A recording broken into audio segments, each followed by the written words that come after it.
Data protection and privacy teams are under more pressure than ever with new laws, AI oversight, data breaches, and the constant expectation to do more with fewer resources. That's why TrustArc built a modern privacy and data protection management platform powered by Arc Intelligence.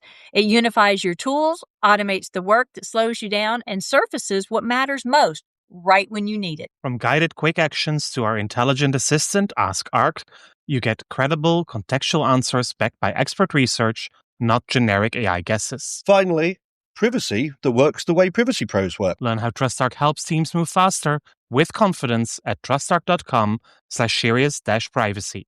That's trustarc.com/serious-privacy.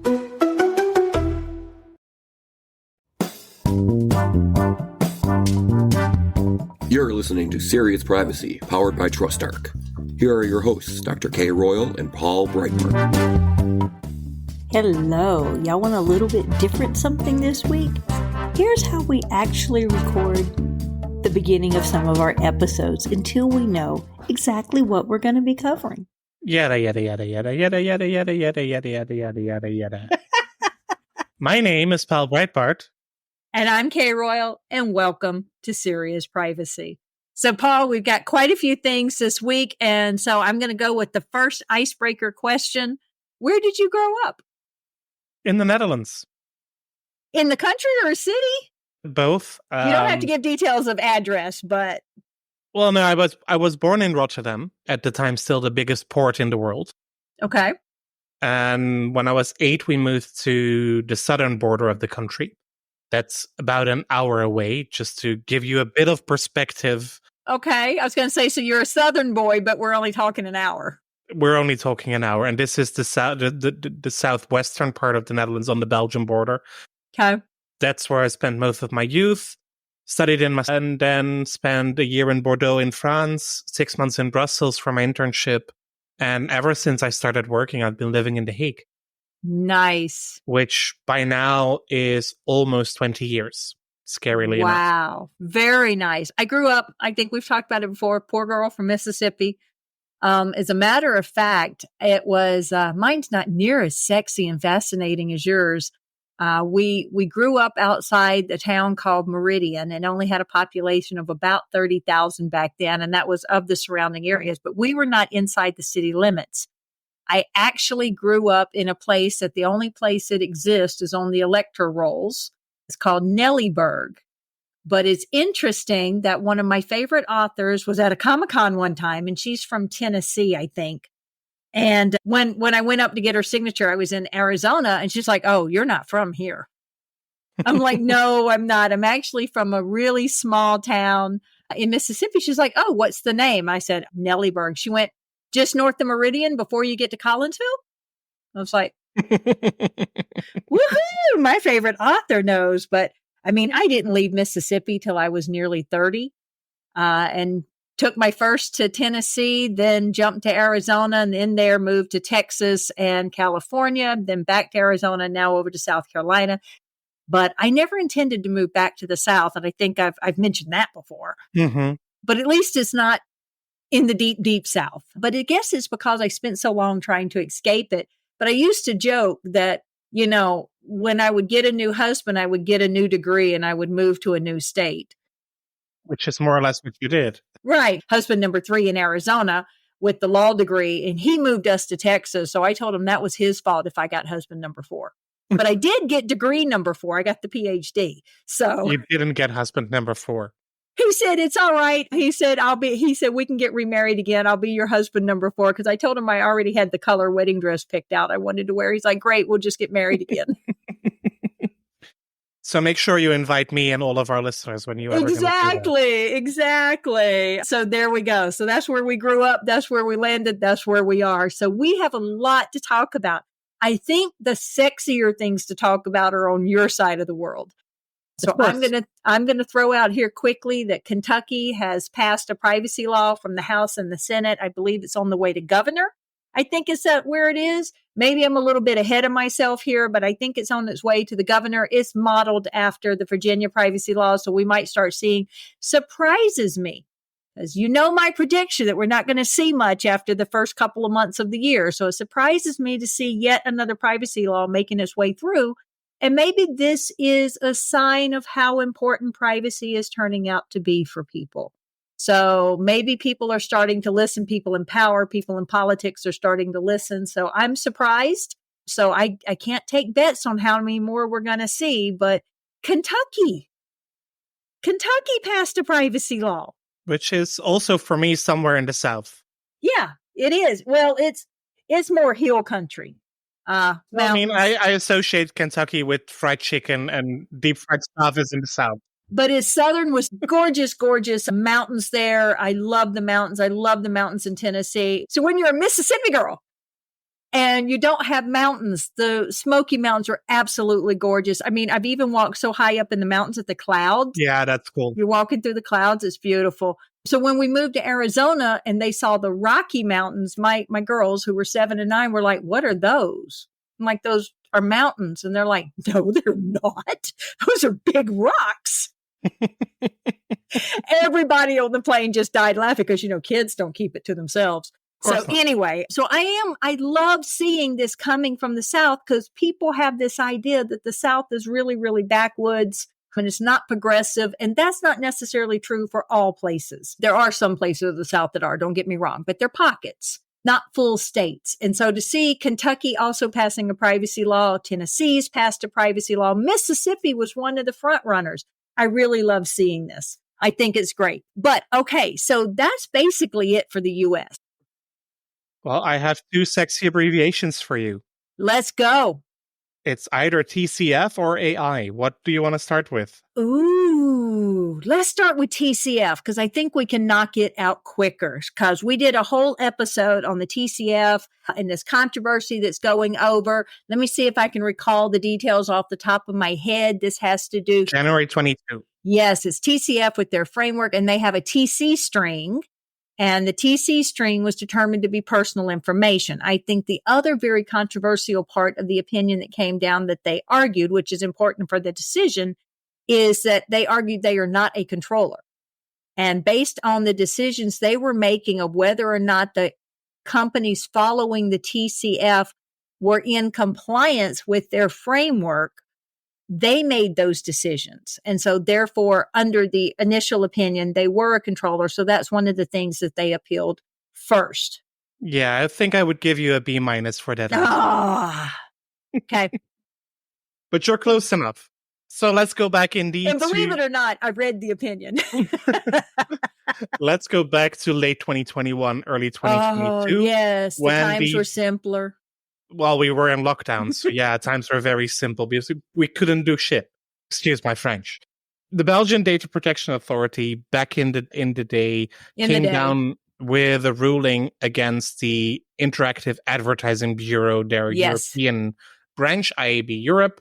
They have developed indeed a transparency and consent framework, TCF, that is used for cookie compliance, but also for online marketing, online advertising, especially for behavioral advertising, and a thing called real-time bidding, which is the live auctioning off of advertisement on websites. Right, which happens instantaneously. I mean, like less than instantaneously. So it's not like an auction website you go to like Catawiki and you bid on things.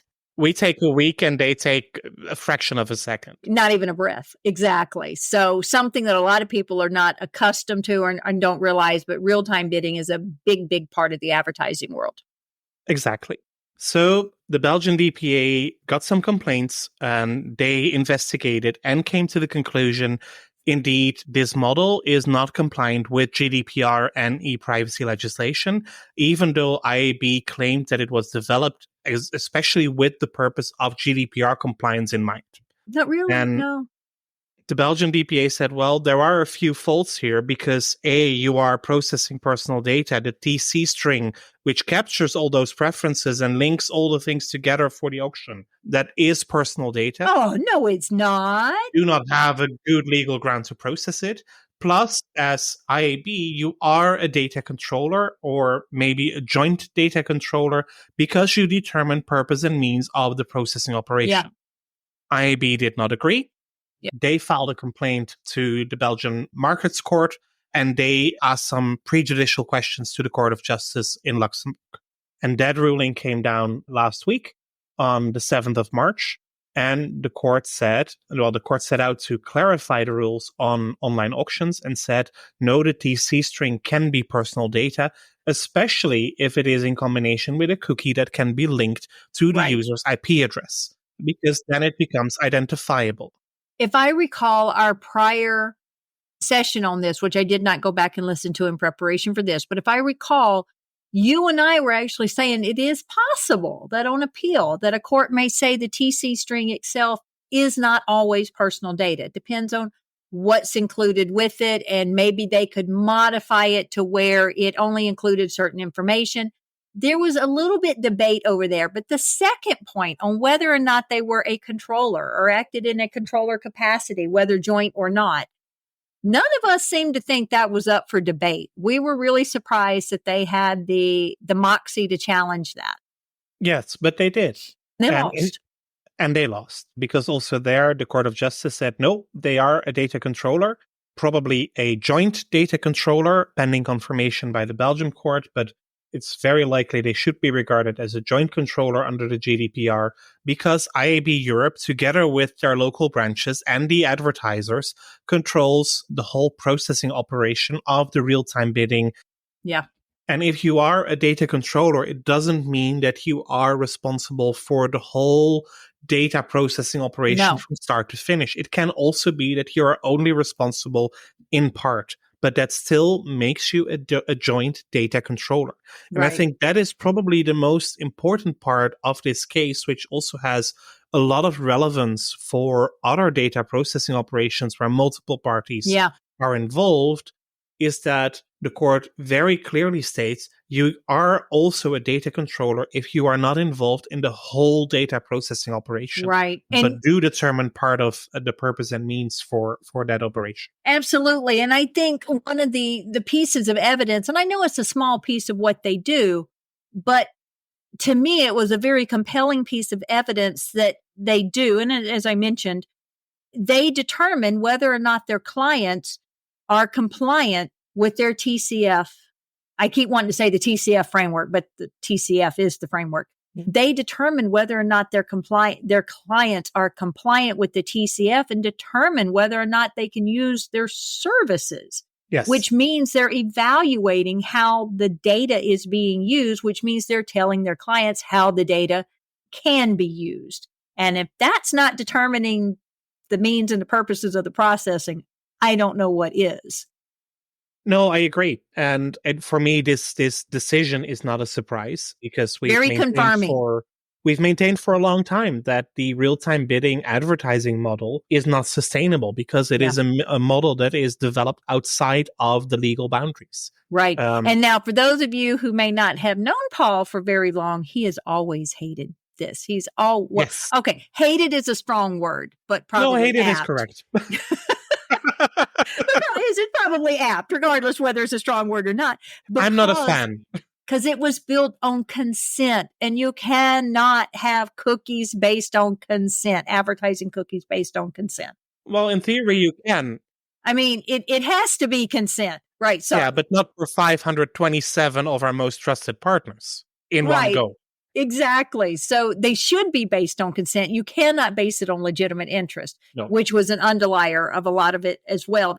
It was the underlying justification for cookies was legitimate interest. It needed to be consent. So I know I said that backwards. Consent has to be there, but you also can't consent for 500, 500,000, 1,000. You can't consent for all of those at one time and truly embody the purpose of consent, to be fully informed and knowledgeable about what you're consenting to and be able to revoke that consent at the same time. It's just not sustainable, as Paul says. Plus, there is something also like not having bundled consent. Yeah. You can't bundle your consent in your terms and conditions. Then why would you be able to bundle one consent for 527 different kinds of advertising? Yeah. Also there, it just doesn't connect with the logic of the law. Yeah. Funnily enough, they don't seem to have appealed the legitimate interest part that was also stricken down. It's still live. I mean, pending all these court cases, IAB has not made any significant changes to the TCF. No. Didn't they propose a new framework, changes to their framework, come forth with a new framework the Belgian court said they could propose? Yeah, they did propose some changes, but all of those are also still pending while this is The before court's the going court. through. So this is now back with the court in Belgium. They will have to make a final determination in the next couple of months, and then we'll see what IAB will be doing and how this will all play out in reality. But you see that the Court of Justice is becoming pretty vocal where it comes to online advertising. Yeah. Because in the past year, this is the second landmark case, I would say, where it comes to online advertising, together with Meta v Bundeskartellamt last year, which led to the prohibition of personalized behavioral advertising from the European DPAs for all data collected on Facebook and Instagram. On some point, we're going to have people on the podcast that can talk about what is the future of companies that make their living from advertising. I know the one that we just released was about advertising as well, but I would actually like to talk to someone that's like these companies that have built their living based on online advertising and targeted behavioral advertising and cookies, and is that sustainable as a business model? I mean, it's going to exist one way or the other. You're going to pay, you're going to use contextual advertising, which a lot of people don't like because then you have to figure out what the context is, or you're just going to be placing ads, which was not as much money making as targeted behavioral advertising and profiling across sites. So the industry has been hit hard. I mean, Apple also hurt them. When they did that. So the industry has been hit very hard. How sustainable? And Google will hurt them now as well with the third-party cookies that are deprecated. Exactly. And their Google Analytics 4 is supposed to be a little better privacy-wise. Not necessarily money-wise, maybe, but privacy-wise. But I mean, there are trillions of dollars in advertising tech and marketing and everything. So it's not going to go away. You're not going to all of a sudden see all advertisings from online disappear, but it's going to have to move to a new business model. It should. And that also means that there will be more focus on the pay or okay model and the conditions under which pay or okay would be allowed. Because with advertising becoming less relevant, less effective, obviously companies will need to look for other business models. Data brokers. They're going to sell all the data they collect. They're just not going to advertise to you because of it. But that's possible in the US, but that is a lot less possible in the European Union because they would not have a legal basis to do so. It happens, but it's also a matter of time before data protection authorities will intervene there and really start enforcing against those companies. So a lot is changing. And I think in the short run, the cost per acquisition for a lot of companies looking for new customers will also go up because otherwise they will not be able. I mean, with advertising becoming less relevant, or you need more advertisement to reach that same person, it will become more expensive. Yeah, the other day I got really frustrated. And I'm sure all of my privacy peeps out there feel this same frustration. I'm on a mobile website and open it up and it pops up with a cookie thing and it's accept. That was it. And then in very faint font, which are the dark patterns, very faint font, it had cookie choices. So privacy notice or something, more information. So I clicked on that and it went to the privacy notice, and absolutely nowhere in the privacy notice was anywhere whatsoever for me to trigger a cookie consent choice. If I closed the privacy notice, it had the screen. I could not close the screen without consenting. There wasn't even an X. My only option was to click to the privacy notice or to click on accept. And why have a banner in the first place? I was so frustrated. I'm like, and I think it was some site that had something to do with privacy or something like that. Anyway, so I was just frustrated with the whole model. Yeah, I agree. So yeah, this is the TCF. How long is it going to take for the final decision to come down? I know things in Europe tend to work a little bit slower than we like. As we said, we did this back in 2022. It depends a bit on the Belgian court. I don't know what their workload is, so I don't know what their regular speed would be, but I would say this side of the summer break. Yeah. Nice. Clarity. Nice. And they've been waiting on this to come through. Yes, obviously. So, yeah, this is a very important decision. Absolutely. So let's move to the second sexy set of letters you gave me on the AI app. We have not talked about this. No, and let me start with some other AI things before we do that. Oh, I'm also playing around with AI a little bit to help Ew. educate myself. I need to know how it works to be able to give better recommendations. So I'm taking a class on it, and I did the first and second week, and then I had to go to Europe, and then I had something happen, and then something else happened, and then the puppy got hurt, and now I'm in the 6th week of the course, and I haven't done anything since the 2nd week. yeah, that's why I don't take classes. I only teach them. Well, it's only a 6-week course. It's through the MIT AI, whatever, and I've done a course through them before. I liked it. Yeah, I'm having to see if they can move my course to a different cohort or something and let me Try again. So while playing around with some of the tools, because we also have a team day in the coming week where we talk about AI. So I wanted to test a few things, including the new Google Gemini. Previously Google Bard. Yeah. The images have already been pulled because they were now previously the images were considered to be too biased, and now they are too biased on the other end of the spectrum. People are doing a lot of image poisoning. So there was overcorrection. Yes. But one of the things I asked Google Gemini is, what can you tell me about the Serious Privacy podcast? Ooh, he hasn't shared this with me, people. He knows I don't use generative AI. So I will record this in a computer voice and then edit that part in. But okay. So I asked Google, what can you tell me about the Serious Privacy podcast?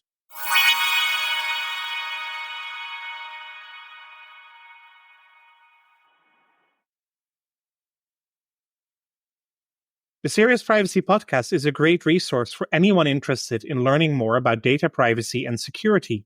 Here's a breakdown of what you can expect. Focus. Serious Privacy dives into in-depth discussions on a wide range of privacy topics, from data management and cybersecurity to social justice and ethics. Hosts. The show is hosted by Dr. Kay Royal and Paul Breitbart, who foster open, unscripted conversations with privacy professionals. It's like eavesdropping on informative kitchen table chats with industry experts. Target audience. Whether you're a professional looking to stay up to date on the latest privacy issues, or somebody who simply wants to understand how your data is being used, Serious Privacy has something for you. Content. With over 150 episodes, there's a wealth of content to explore. You can find the podcast on various platforms, including Apple Podcasts, Spotify, and their website. Overall, Serious Privacy is a reputable source for serious discussions on privacy. Ooh, not bad. Not bad at all. I do like that it's like eavesdropping on informative kitchen table chats with industry experts. Instead of the back porch. Yeah. Okay. No, I mean the eavesdropping part. The eavesdropping part. For a privacy podcast, I think that's very funny. I think it is for eavesdropping on kitchen table conversations. There we go. I like it. I like it. So yeah, I don't use generative AI. I do try to learn more about it. I have played with a little bit of the image. I think I shared before I did AI headshots where I uploaded, 15 of my own photos, and then they generated 20 images. Only about 2 of them really looked like they were me, which made no sense to me. And then you can turn those back in to get enhancements on them by uploading other photos to enhance them. So yes, I went through this of uploading my photos. Now it was better than the image generator on Facebook, which, oh my gosh, was in so much trouble for generating all these fantasy and fairy and pirate and obscene images of women when there were no nude photos uploaded. But this one was an AI headshot. I wanted to see what people were talking about. It's not an AI headshot, people. No, it didn't work. Nuh-uh. I trust my photographer much, much better, and she does magic with no photo retouches that are absolutely amazing. I'll stick with that. Thank you. Yeah. But for the wording, I've never used it. I have, also just to see how it improves and to understand what's happening there. And being in a company that is primarily a tech company, I need to understand this because sooner or later it will be part of what we are doing. And even our sponsor is using generative AI now. Yes, they are, which I'm excited about. I'm sorry. Okay, I did use that one. Let me back down. We're doing the beta testing. I did use Nimity AI. I am very excited for this. It's like a tailored search within a huge database. Okay, it's not like a tailored search within a huge database. It is a tailored search in a huge database. Within a huge database. Nimity has more resources and research and sources of privacy and cybersecurity law than any other resource I know of. And to be able to get that information out is not always the easiest thing anymore. Those of us that have been using Nimity for a while know where to get it, but sometimes you just want to go in and type in what you need and see what it comes out with, and they're doing That's it. what Nimity AI is doing. And I mean, it's 45,000 references already in there, plus more than 12 maps, charts. There is tons of information. News sources, tracking databases, enforcement We have the decisions. advertising at the start and end of this podcast for a reason. We know. We're sorry. We both love Nimity research, but this will be a great way to experience it in a new way. I've done my first searches, and they've actually given me some nice results. Nice. For what I expected. Do some more searches. Yep, I want to try more. But the good news is that from March 27, anybody can join the beta release. So if you go to trustarc.com, and we'll try to put the link in the notes as well, or wherever we paste it as well. So we're excited about this. Nimity AI-beta. There you will find the website where you can sign up for this trial. I'm excited. This is just something that I'm dying to try for the next research that comes up, just to see what the output will be. So that's the first experiences. Luckily, this is an AI system without any significant impact on a human being. So this is not something that can be considered as a high-risk system under the EU AI Act. See what I did there? I did. You segued that so nicely. So today, Wednesday, 13 March, the European Parliament adopted the EU AI Act. The member states will still need to give their consent. They will do so in the next couple of weeks once the lawyer linguists have finished all of the translations into all EU languages. But that's a matter of time. And then it will be published in the official journal. So also this side of the summer, probably somewhere late April, early May, we will see the EU AI Act in the books. Yep. And then 6 months from then, the first parts will enter into force. And then 2 years from then, the final parts will also take effect. And the EU AI Act is the first global binding piece of legislation specifically designed for artificial intelligence.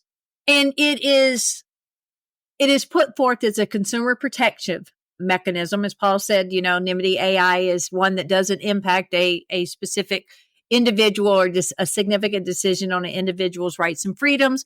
So it is positioned as a consumer protection mechanism. And just like the GDPR, this will be a driving force for laws across the world. Absolutely no doubt about that whatsoever. It takes a risk-based approach, which pretty much everything in data protection does. It's based on the risk. And here's the thing. Don't take a kind of, sort of risk-based approach. Really look at the risks, and look at the risks from the perspective of the individuals that you are impacting. Now, you don't necessarily have to take it down to the level of, would Kay be impacted by this? Or would Paul be impacted by this when you're doing your risk assessments and looking at what to do? It would be, would the average person, would the reasonable person be impacted? Would it have this? Now, when it does come to that individual and an impact on that person, you absolutely need to take an individual approach. But for your general rules and putting it into place, if it doesn't, I think one of the interesting things is also the facial recognition technology. So this also very much addresses facial recognition technology, which is absolutely a controversial practice around the world. Here in the U.S., we don't have a lot of bans on it. You do when you have the Illinois biometric and whatever. But most of what you're going to see on facial recognition technology here in the U.S. is going to be on a city level. That it won't let law enforcement use live facial recognition technology. They can use it in retrospect, but they can't use it live because bad things happen when you mistake someone for someone else based on FRT. Yeah. So, Paul, tell us a little bit more about the AI Act and provisions of it, what you're more worried about, what you're more proud of. So to start with the facial recognition, indeed, there is a generic prohibition in the law to scrape facial data from the internet or CCTV footage to create facial recognition databases. So bye Clearview AI. Emotion recognition in the workplace or in schools, social scoring, predictive policing, all of that is out of bounds, bar very few, very limited exceptions for law like TSA. enforcement, like border control, but also there it is very restrictive what can be done. Also, real-time biometric identification can only be deployed under very strict safeguards, so it needs to be limited in time, limited in geographic scope, prior judicial or administrative authorization, so no blanket biometric facial recognition things you see in TV shows that they can just use CCTV cameras and identify somebody in real time. That's not allowed. Yeah. Now here's a scenario. Let me give to you. So the professor I teach with, a very, very well-known professor in science and innovation, Gary Marchant. So Gary Marchant is the professor I teach with. He's the head of the Center for Law, Science, and Innovation at Arizona State University, the Sandra Day O'Connor College of Law, of which I am on the board of that center. Also a teaching and a research fellow, blah, blah. Okay, I've given you all the good things. He has gone to Ireland and consulted with the authorities in Ireland about using facial recognition technology at their big stadium and how they want to use it. And you can do it in two different ways. One, you can scan all the faces and see if something bing, bing, bing, bing, bing pops up on someone in the audience. The other one is you scan all faces, but you're looking for a select number of faces. You're not looking if Paul's face pings on something, does Kay's face ping on something, does your face ping on something? It's looking at Paul, Kay, and you and everybody else's faces, and does it ping on these 10 or these 50 individuals on the most wanted? So there are two different ways of looking for it. One of them is much, much more work intensive. The other one has a lot less errors. So how does it speak to that? You want to use a hit, no hit system. Yeah. Well, these things, that is probably, this would be ruled out because it's real time biometric identification, and that could only be used in very specific cases. So, for example, if you are searching for a missing person or to prevent an imminent terrorist attack and you are looking for somebody who's on the watch list, someone is specific, then you might be able to use that technology in a limited space, a limited geographic area.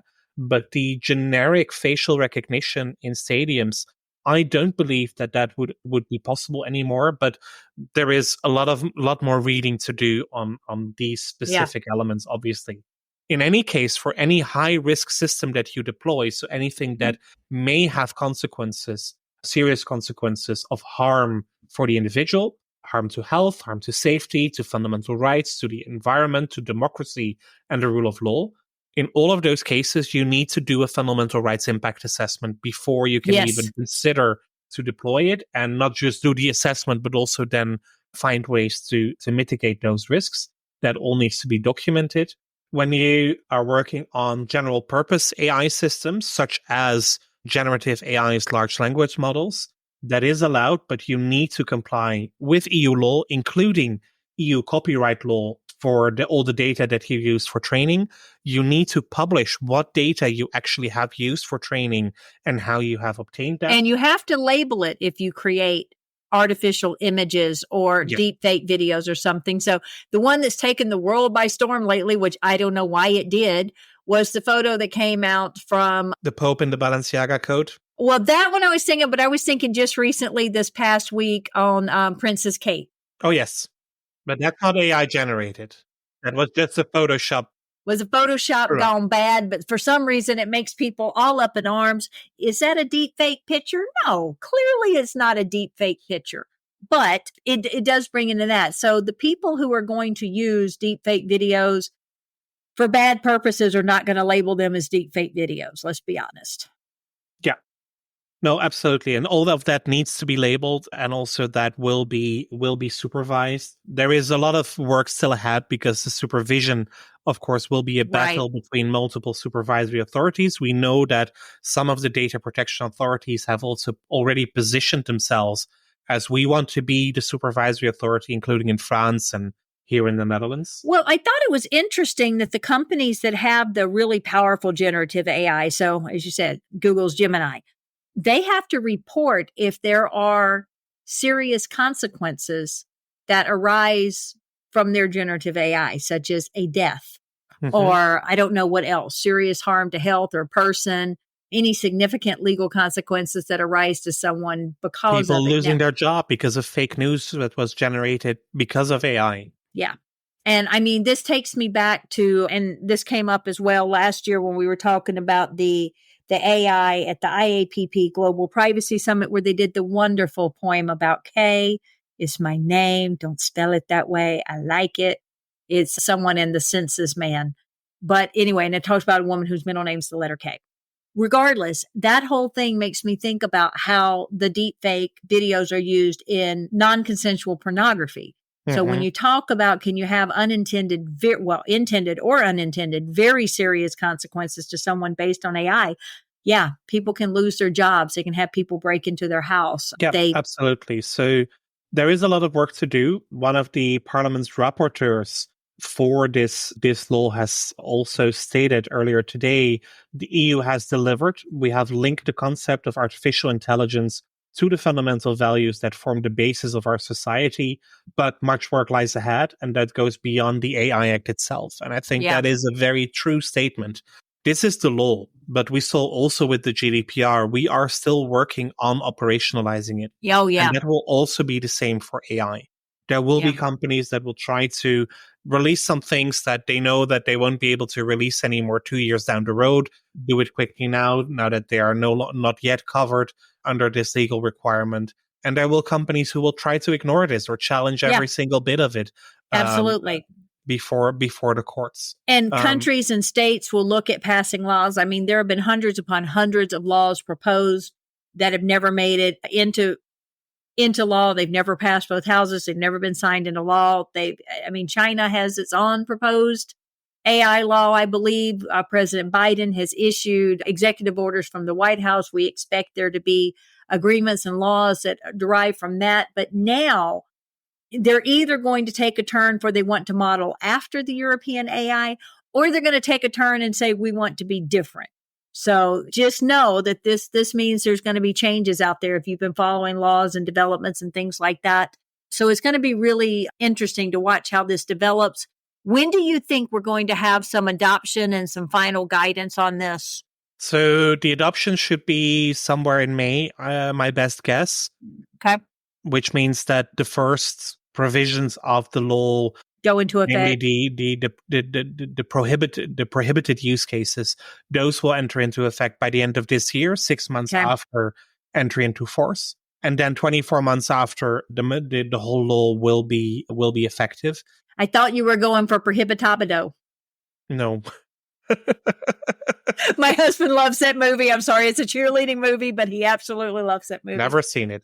Never seen it. Oh my gosh, but he loves prohibitabido. So, but yes. So again, brace yourselves, people. This isn't the end all. This is only the beginning, but it's the beginning of something real. Exactly. This is the end of the beginning. It is the beginning of something new. I'm excited. Yes.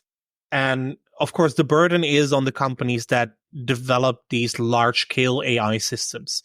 If you are implementing AI technology, for example, using an API of one of the large language models, this is not immediately on you. You still need to meet the transparency requirements, but the building of the system, that is with your vendor. So that does have an impact on your vendor management.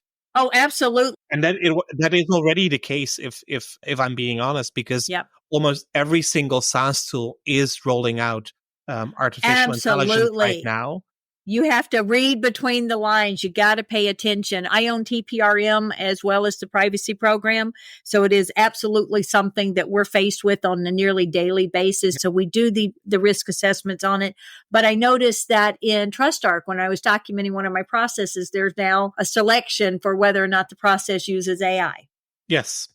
And that's important because there are a lot of tools that use AI, but what is happening with your data when they use AI? Is your data being used for training purposes?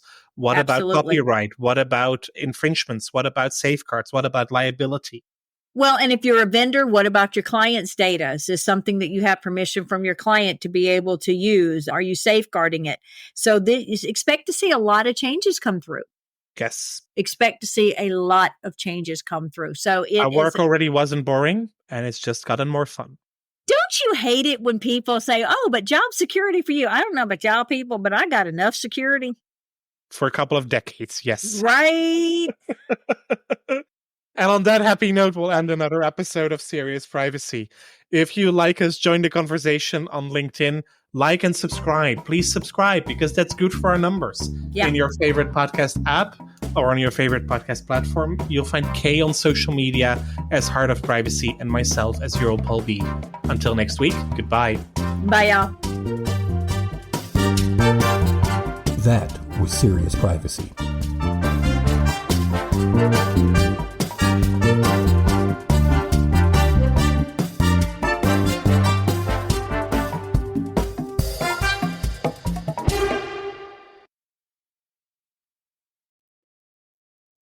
If you're a data protection or privacy professional, you already know the pressure. Non-stop regulatory change, AI oversight, internal demands, and the expectation to somehow stay ahead of it all. And the old patchwork of tools just isn't cutting it anymore. No.